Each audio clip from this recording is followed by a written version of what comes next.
Kenapa kita tidak merasakan bahwa bumi itu berputar? Bumi berputar pada sumbunya dengan kecepatan 1.600 km per jam di ekuator.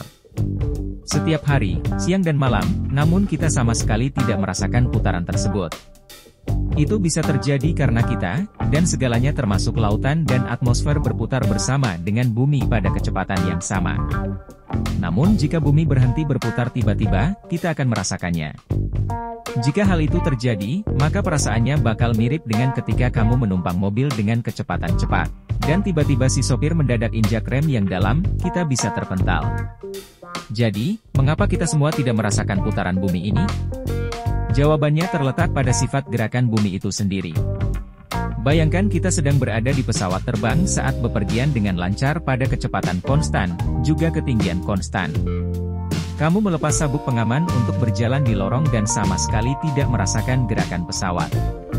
Alasannya sederhana, itu terjadi karena kita, pesawat, dan semua yang ada di dalamnya sedang bergerak dengan kecepatan yang sama.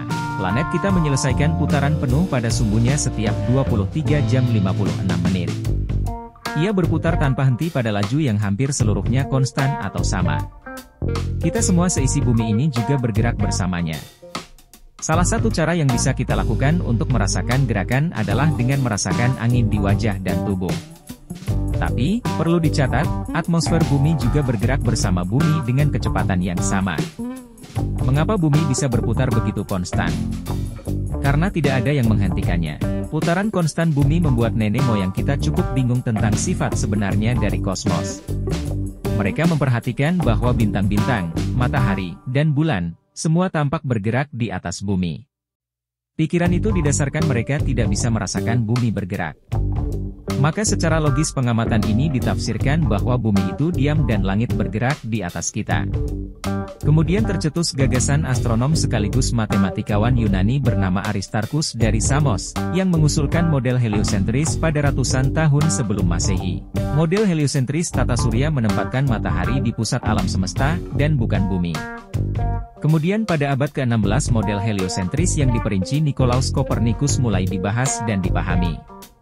Meskipun bukan tanpa kesalahan, model Copernicus akhirnya meyakinkan dunia bahwa bumi berputar pada porosnya di bawah bintang-bintang, dan juga bergerak dalam orbit yang mengelilingi matahari. Kita tidak merasa bumi itu berputar pada sumbunya karena ia berputar secara stabil dan bergerak dengan kecepatan stabil di orbitnya. Itulah alasan mengapa kita tidak merasakan bumi berputar.